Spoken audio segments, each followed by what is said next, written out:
Hello, seventh grade. This is Soul Studies. This is Wednesday. So as many of you have realized right now, I'll post these videos, the lessons in the evening of the day before. So you might look at this and it's still Tuesday.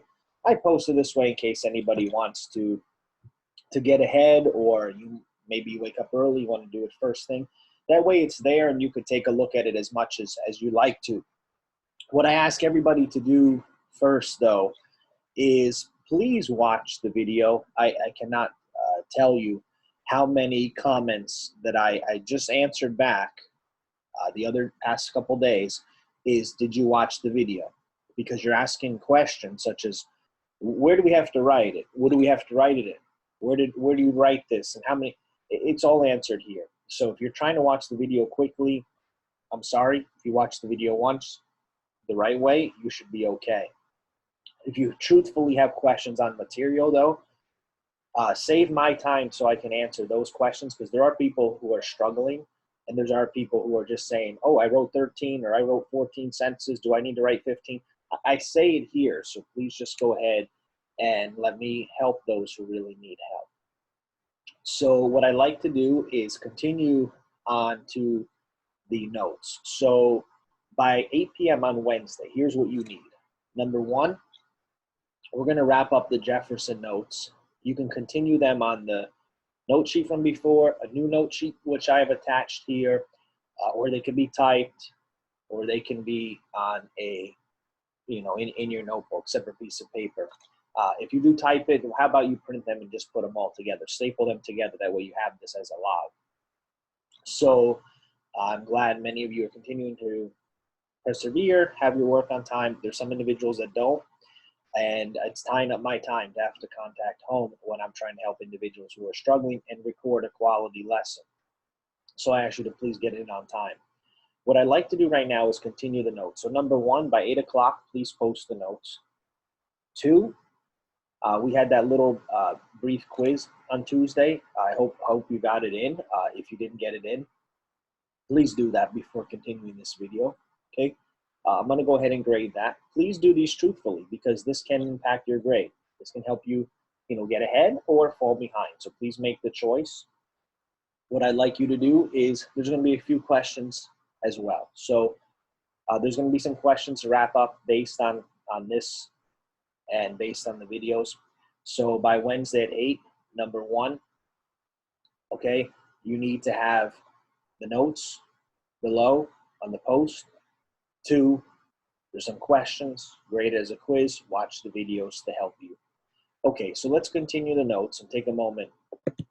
I'll share my screen so we can continue here. And I found a little character you might enjoy to see. It's our friend Batman. And you can see he might be right for some. So let's prove our great friend Batman wrong and continue. So this is what I like you to do. On the left-hand side, you're going to have, by the end of this video today, a total of four questions. Jot down the information on the right. Doesn't have to be word for word, but it should be detailed and should show your clear understanding. Okay, what were some domestic and international challenges? On the left, please. That's your first question. What were some domestic and international challenges? So with England and France at war after 1803, the greatest challenge of Thomas Jefferson's second term was the U.S. remaining neutral. Number one, he wanted the U.S. to remain neutral. Number two, he wanted the ships at sea to remain safe. What does it mean for the U.S. to remain neutral? It means that the U.S. is not really choosing sides here. The U.S. is staying in the middle. To be neutral is not to go to one side over the other, but instead kind of stay in the middle and not directly involved. Jefferson is also weary about the safety of ships at sea. Many of you got this wrong the other day, but on our John Adams assessment, John Adams, the department he pushed for was the Department of the Navy for the protection of the water, for the protection of the sea. And because England and France is at war, Thomas Jefferson, who's now in his second term, remember he'll serve for a total of 8 years, 2 terms, he's going to face some challenges. Number one is, can the U.S. remain neutral? Number two, safety of the ships at sea. The U.S. was trading with both countries. Okay, the U.S. is trading with both England and France. Just so you have many economic ties here. So both England and France felt as if the Americans were helping the enemy. So if the U.S. is trading with England, which they did, France would feel like, wait a minute, you're helping the enemy. And then when the U.S. traded with France, which they did, England would say, wait a minute, you're trading with the enemy. So it seems like the U.S. is trading with the enemy. At the same time, the U.S. is not picking one over the other, right? Remaining neutral and trading with both. And they need to be careful right now, because if one feels their trading is not equal on both sides, it can really blow up. This can really increase. Britain and France began to seize U.S. ships, goods, and sailors. So they would go ahead and seize these goods, ships, and sailors. And all of a sudden, now you're seeing a direct impact on the United States. Remember, Jefferson's stance here is to remain neutral. That means the last thing that he wants here is war. Jefferson doesn't want to pull the nation into war. He knows what war is like. He knows the conflicts that the U.S. has faced before. He wants to avoid this. To avoid war, Jefferson becomes very, very creative here. Take a look at this point. He's going to economically impact those countries. So he's going to impact those countries' economy. If you remember what I just said right here, okay, right here, the U.S. is trading with both countries. So the U.S. has major economic ties. What could happen here is Jefferson can go ahead and hurt the country's economy. I would put this on the left as well, or highlight this. What was the Embargo Act of 1807? What was the Embargo Act of 1807? So here's Jefferson's plan. The Embargo Act of 1807 is going to ban exports to foreign countries. It's going to ban exports to foreign countries. It's an unpopular law, and it's actually going to have little effect on Britain or France. So what's happening here is the U.S. is going to ban any exports to foreign countries. So any goods being exported to foreign countries is now banned. Well, who faces the greatest impact? It's not Britain. It's not France. It's actually the United States, because the American business starts to collapse. Number one, you have a loss of jobs. Number two, decrease in prices. And three, smuggling, robbing, it just escalated. So the Embargo Act actually, in a way, backfires, because it's supposed to impact the foreign countries. It ends up impacting the United States more than it does those foreign countries. So make sure you have this information pretty clear. Remember, Jefferson wants to remain neutral. He doesn't want to bring the nation into war. He is worried about the safety of these ships at sea. Britain and France don't want the United States trading with the enemy. So they begin to seize U.S. ships, goods, and sailors. Jefferson wants to avoid war at any cost. He's going to step in. Embargo Act is passed in 1807. It doesn't impact the other countries as much as it does the United States and their economy. Remember, pause the video at any time you need to. Jefferson's presidency. Okay, Jefferson's presidency, we just minimize this. A total of 8 years and 2 terms, 1801 to 1809. Jefferson is a common name. We've known him for many years. You could see some images that I put together here. You have the great Jefferson Memorial in Washington, D.C. Some of you may have seen that if you ever have the opportunity to do so. It's incredible. If you take a look on the back wall and throughout, you have great quotations from our friend here. You have many coins that have Jefferson's face, and you have the great $2 bill. Some of you may have one. Great tribute to Jefferson. The back of the $2 bill. If you have one at home right now, I would, if it's easily accessible, take it out, because in the back of the $2 bill, you have this building, okay, Monticello. Monticello is where Jefferson is going to go ahead and retire. what is Monticello on the left, or what was Monticello on the left? It still stands to this day. It's a historical landmark in this nation, a great tribute to a great leader. And anybody has the opportunity to see it in Virginia, you could do so. Remember, Washington retired to Virginia as well, you may recall. So what is Monticello on the left? And Washington would retire to Mount Vernon, his estate. Jefferson is going to retire to his home in the Virginia countryside. So 2 terms. Remember, he's following Washington's precedent here, and he's going to serve 8 years, 2 terms. He's not going to just retire and not be involved in anything. He feels this is a great time to spend with his interests. His interests are agriculture, architecture, education, and political philosophy.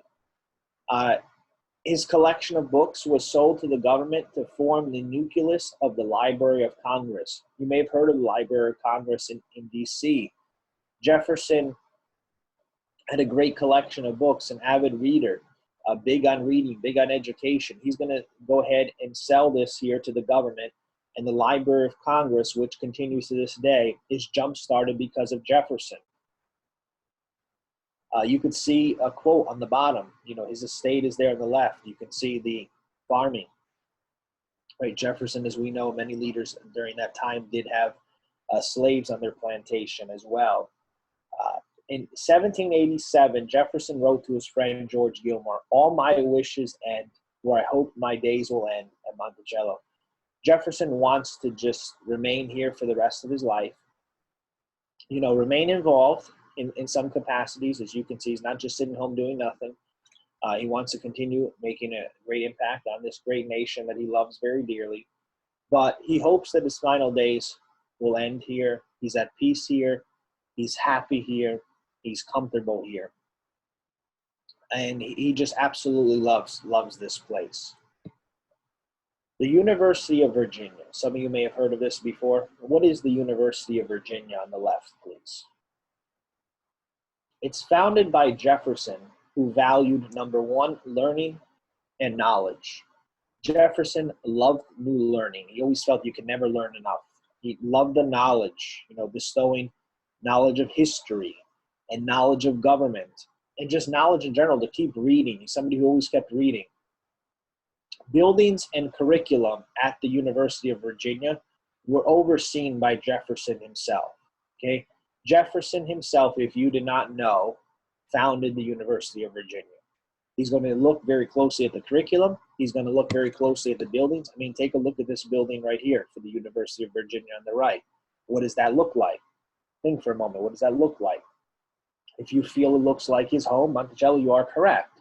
You can see a lot of the buildings and curriculum tying very closely to Jefferson even to this day.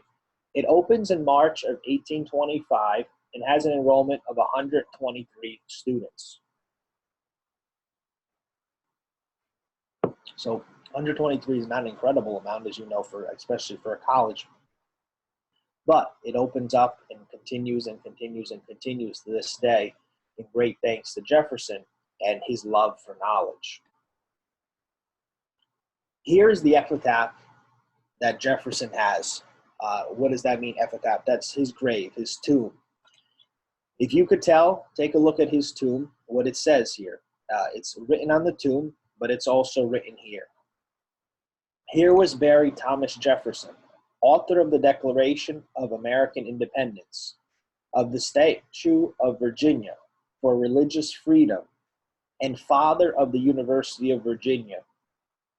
You can see on the bottom here, born April 2nd, 1743, died July 4th, 1826. Jefferson's proudest accomplishments are there for eternity. They're there for eternity. The Declaration of Independence, it clearly says the author of the Declaration of American Independence, his connection to Virginia, okay, his connection to religious freedom, and his connection to the University of Virginia. That's how he wanted to be remembered, and that's how he shall always be remembered. It's pretty interesting. Jefferson dies, okay?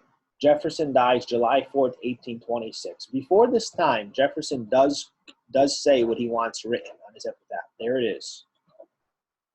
He dies July 4th. Think about what July 4th is. July 4th is Independence Day. Why is July 4th Independence Day? It's because it's when the Declaration of Independence was written. Who wrote the Declaration of Independence? No, when I say written, I mean, it's signed. It goes into effect here. As you know, there was no formal signing. There's no formal signing, right? But this is when you have that Declaration of Independence. Individuals are starting to sign it. July 4th, 1826. That the Declaration, right? Jefferson is the author, and he passes away on that day. It's pretty incredible. It's pretty incredible that the individual who authored the Declaration of Independence, of course, many ideas, but the individual who put pen to paper would die on that day. He died at 83 years young, and he doesn't know this at the time. But John Adams dies the same day. Both of them died the same day. It's the 50-year anniversary of the approval of the Declaration. July 4th is Independence Day because it's not the day there was a formal signing. That never happened. It's the day the Declaration was approved. We know the great suffering, the great sweat, the great pain that Jefferson put into this here. Really his whole heart and his whole mind, his whole soul to get this pen into paper with this final declaration.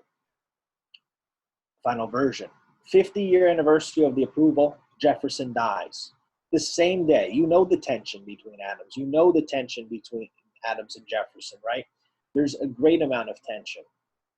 They end up dying the same day, 50th anniversary of the Declaration. I find that pretty incredible.